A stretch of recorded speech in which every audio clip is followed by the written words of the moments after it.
영화 터는 기자입니다. 코로나 때문에 너무 띄엄띄엄 뵙습니다. 죄송합니다. 오늘 시작하겠습니다. 정말 오랜만에 제가 진정으로 강추하는 영화 한 편 소개하겠습니다.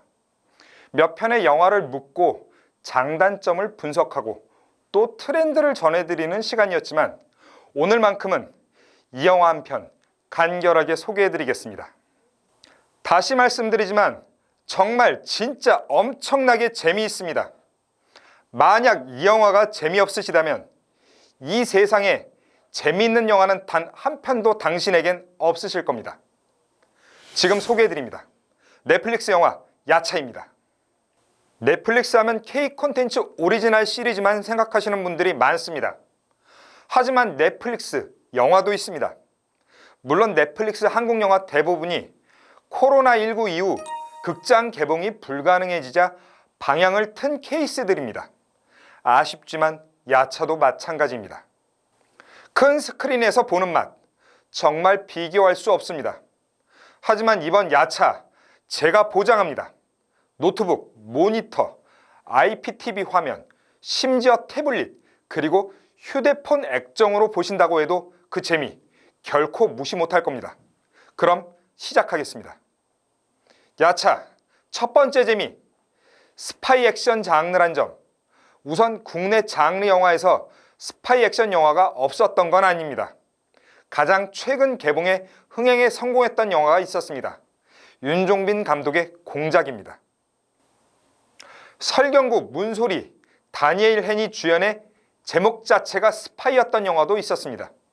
두 편 모두 흥행에 성공했었습니다. 그럼에도 분명한 건 스파이란 장르가 국내 상업영화계에선 주류 소재는 아니었던 점입니다.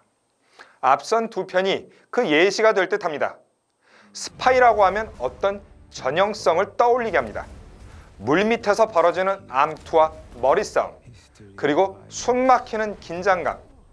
여기에 스파이란 단어가 갖는 어떤 젠틀한 이미지, 깔끔한 수트, 007을 떠올리면 어떨까요?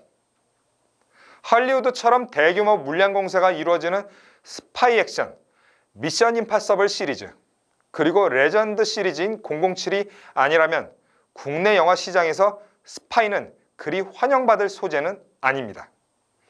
2013년 개봉했던 영화 스파이는 그래서 아예 코미디적인 요소를 세게 가미시켰습니다. 이런 전형성이 야차에선 완벽하게 배제됩니다. 우선 야차, 정말 많이 들어보셨을 겁니다. 저 야차 같은 놈, 내가 바로 금강야차다. 이런 대사, 드라마나 영화에서 많이 들어보셨을 겁니다. 야차는 인도 설화, 그리고 불교에 등장하는 일종의 귀신입니다. 사람 고기를 아주 좋아하는 귀신이라고 합니다. 그만큼 잔인하고 무자비합니다. 영화 야차의 주인공이 딱 그렇습니다. 물론 사람을 잡아먹는 귀신은 아닙니다. 바로 국정원 소속 블랙팀 리더인 지강인을 말합니다. 야차의 첫 번째 재미, 바로 지강인이라는 사람입니다. 배우 설경구가 연기한 지강인, 국정원에서 해외 비밀 공작을 전담하는 블랙팀의 리더입니다. 영화 첫 장면에서부터 시작되는 무지막지한 액션, 상상을 초월합니다. 혼자 열댓 명은 충분히 상대하고도 남을 정도의 엄청난 싸움 실력을 자랑합니다. 영화 속 설정에 짐작해볼 때 지강인은 10수년 이상을 이런 해외 공작을 전담해온 인물일 겁니다. 목숨이 오가는 살벌한 상황 속 긴장감이 이어지는 삶을 살아온 인물이죠.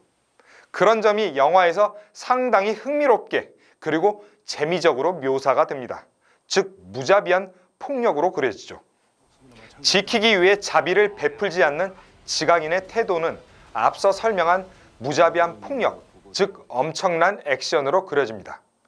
액션의 수위와 강도는 감히 제가 꼽는 역대 한국 영화 가운데 탑3 안에 들어간다 해도 자부할 정도입니다.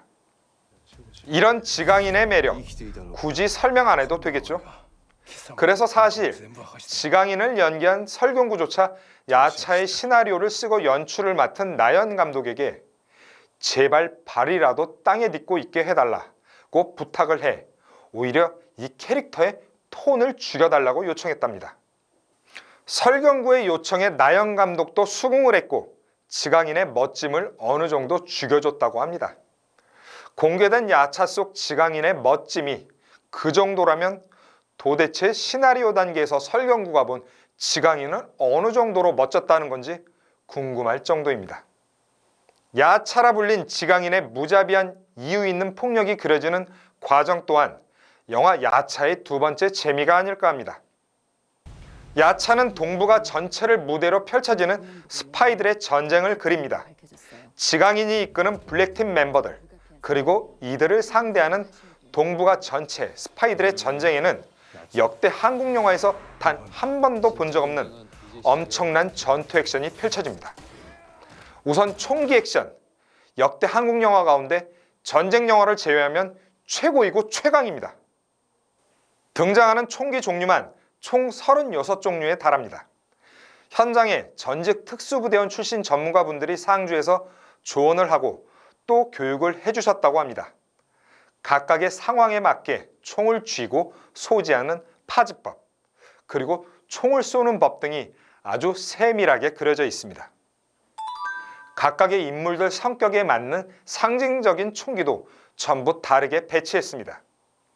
주인공 지강인에겐 우리에겐 너무도 익숙한 베레타를 지급했습니다. 블랙팀의 고참, 희원을 연기한 여배우 이엘에겐 마블의 히어로 블랙 위도우가 쓰는 글록을 쥐어줬습니다. 일본 스파이 오자와에겐 극중 젠틀한 이미지에 걸맞게 발터를 선사합니다. 지강인이 영화 마지막에 손에 쥐는 총은 자동 소총의 레전드로 꼽히는 AK-47입니다. 이 총은 지강인을 연기한 설경구가 천만영화 실미도에서 손에 쥐었던 총이기도 합니다. 나연 감독이 일종의 오마주이자 상징성을 고려해 선택한 것이라고 합니다. 이렇게 다양한 총기가 등장하고 촬영을 하면서 소비된 총알 무려 7,700발을 퍼부었다고 합니다. 단연코 한국 영화 사상 최다입니다. 이건 전혀 눈치채지 못할 지점이기도 합니다. 야차는 중국 선양이 배경인 영화입니다. 당연히 극중 스토리의 배경입니다. 될 수 있다면 실제 촬영도 중국 선양에서 이루어졌다면 좋았겠죠. 하지만 영화 촬영이 원한 대로 이루어지는 경우는 극히 드문 케이스입니다. 여러 제반사항, 그 가운데서도 코로나19의 영향도 있었습니다. 결국 야차는 중국 선양이 아닌 다른 곳에서 촬영했습니다. 우선 일부 장면이 홍콩, 그리고 그보다 많은 장면이 대만에서 촬영됐습니다. 하지만 더 놀라운 점은 이 영화의 국내 촬영 분량입니다. 영화는 90% 이상이 해외에서 벌어지는 내용을 그립니다. 그런데 실제 촬영 분량은 오히려 해외 분량보다 국내 촬영 분량이 더 많았다고 합니다.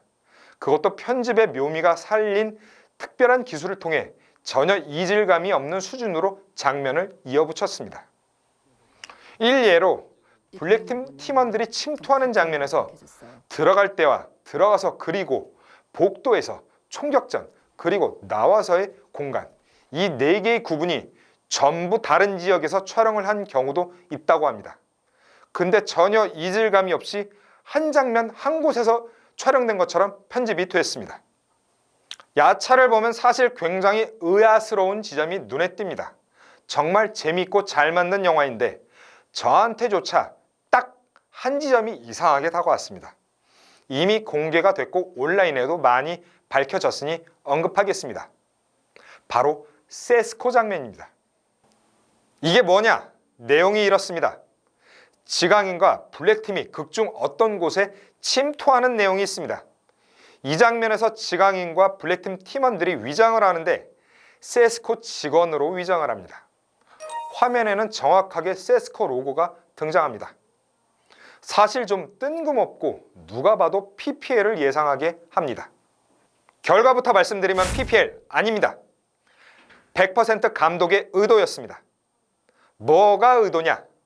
시나리오 상에서도 해당 장면에선 지강인과 블랙팀이 해충 박멸 회사 직원으로 위장하는 장면이 맞습니다. 실제로 연출을 맡은 나연 감독은 중국 선양이 배경인 탓에 중국의 해충 박멸 회사의 도움을 받아 촬영하려고 했답니다. 근데 중국은 회사 로고에 영어를 사용하지 않는다고 합니다. 전부 한자를 쓰고 별다른 그림도 없답니다. 관객 입장에선 잘못하면 저들이 뭘로 위장을 했는지 파악을 못할 상황이 벌어진 셈이죠. 그래서 감독은 옷과 차에 쥐와 바퀴벌레를 그릴 생각까지 했다고 합니다. 하지만 그것도 직관적으로 다가오지 않아서 고민을 하던 중 해법을 찾은 겁니다. 혹시나 하는 마음에 검색을 해보니 해당 세스코 회사가 중국에 진출해 있다는 걸 알게 됐다고 합니다. 중국 상해에 지점이 있었다고 하네요. 결국 해당 회사의 도움을 받아 해당 장면을 찍을 수 있었다고 합니다. 로고를 사용하는 대가로 해당 회사가 지급한 돈은 당연히 1원도 없습니다. 야차는 공개된 후 넷플릭스 글로벌 시청률 순위에서 3위까지 치고 올라갈 정도로 반응이 좋았습니다. 한국을 비롯해 홍콩, 인도네시아, 일본, 말레이시아, 나이지리아, 필리핀, 사우디아라비아, 대만, 태국, 베트남 등 12개 국가에선 1위를 차지할 정도로 반응이 폭발적이었습니다. 참고로 영화의 결말은 속편을 예상하게 합니다. 하지만 나연 감독은 속편 계획이 없이 그저 재미를 위해서 해당 결말을 만들었다고 합니다. 하지만 촬영 막바지 배우들과 속편에 대한 아이디어를 주고받은 건 있다고 합니다. 그런데 이번 영화가 반응이 이렇게 좋으니 속편을 기대해도 좋지 않을까 생각됩니다. 나연 감독도 실제로 속편을 제작한다면 더 재미있는 내용을 담아보고 싶다는 욕심을 전하기도 했습니다. 별명이 야차? 일명 39호. 해외 은닉자금만 4조 이상. 심각한 외교적 혼란이 닥치죠. 生きていたのか。今度は俺が貴様の化けの皮全部明かしてやろう。 놈들 손에 그 정보가 넘어가게 되면 걘 죽은 목숨이나 마찬가지야. これでもうゲームオーバーか。お前の任務はここで終わりだ。 갈 때까지 한번 가보시죠. 不想活了。 영화 터는 기자, 오늘은 넷플릭스 오리지널 시리즈가 아닌 넷플릭스의 정말 죽여주게 재밌는 영화 야차였습니다.